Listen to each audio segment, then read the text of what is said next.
প্রিয় দর্শক, আপনারা আজকে জোরদার খবর 742-এর পর্দা থেকে দেখতে পারবেন। দিনভর আজকে টিভি থেকে চালু করে সবাই একটি নিউজে দেখে আসছে চান্দামারি থেকে দেওয়ানহাট ফেরার পথে একসঙ্গে 5 জন এক গাড়িতেই গাড়ি পাল্টি খেয়ে পুকুরে পড়ে যায়। সেই খবরই কিন্তু আজকে দিনভর দেখে আসছেন। তো আমরা সরাসরি সেই বাড়িতে রয়েছি। সেই বাড়ি থেকে আমরা জানার চেষ্টা করব 5 জনের মধ্যে যে একজন দিদি বেঁচে গিয়েছে, সেই দিদির কাছেই সরাসরি জানব যে আসলে ঘটনাটি কি ঘটেছিল। ফেরার পথে গাড়ির স্পিড বেশি ছিল, টার্নিংটা নিতে পারি, তারপরে মানে খালের মধ্যে পড়ে গেছে। কোথায় ফেরার পথে? চান্দামারি থেকে। চান্দামারিতে গিয়েছিলেন? হ্যাঁ। ফেরার পথে কি হয়েছিল? মানে গাড়ির স্পিডটা বেশি ছিল, টার্নিং এসে টেরই পায়নি, ব্যালেন্স করতে না পেয়ে খালে নামাই দিছে। তারপরে ওখান থেকে তো সবাই ভিতরের মধ্যে ছটফট করতেছি, আমিও ভিতরে ছিলাম। কীভাবে বেরোয়েছি আমি নিজে জানি না। তারপরে যখন জ্ঞান আসে দেখে কি আমার হাত দুটো শুধু পানার উপরে। যখন জ্ঞান আসছে আমার হাত দুটো দেখি শুধু পানার উপরে আমার। তারপর পানা ধরে উঠছিলাম, ওইটা দেখি একটা বাইক আসতেছে, চিল্লাইছি, মানে একটু ধারের কাছে গেছি, পরে ওই লোকটা এসে আমাকে টাইনে তুলছে। অনেক চেষ্টা করছি কিন্তু পারিনি।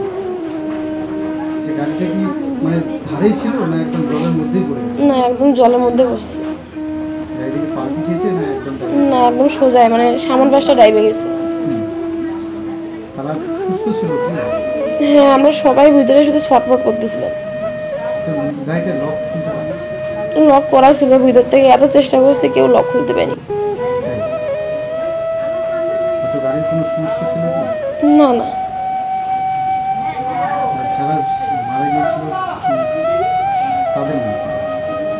আমার ভাই পার্থ দাস, তারপর জ্যাঠার ছেলে অমিত দাস, পিসির ছেলে সঞ্জয় দাস, আর একটা ওর নামটা আমি বলতে পারলাম না,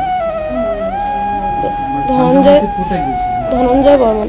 এমনি ঘুরতে গেছিলেন, ফেরার পথে মৌমিতা দাস।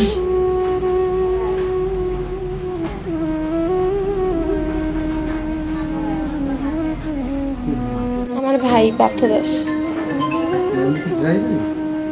হ্যাঁ, নতুন গাড়ি নিছে, 1 মাস হলো শুধু। হ্যাঁ, শিখেছে। বৃষ্টি কিন্তু অঝরে বৃষ্টি ছিল। হ্যাঁ। কোনো মদ্যপান অবস্থায় ছিল না? হ্যাঁ।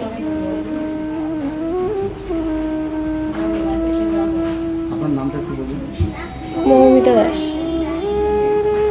এই এলাকার নাম? দেওয়ানহাট। গ্রামের নামই তো দেওয়ানহাট মহামারী। আপনাদের পরিবারের আমাদের পরিবারে মানে কয়জন সদস্য আপনাদের পরিবারে? মানে আমার বাবা, আমার ভাই, আমি আর ভাইয়ের বউ, আর আমার 2 ছেলে, আর বর তো বাইরে থাকে।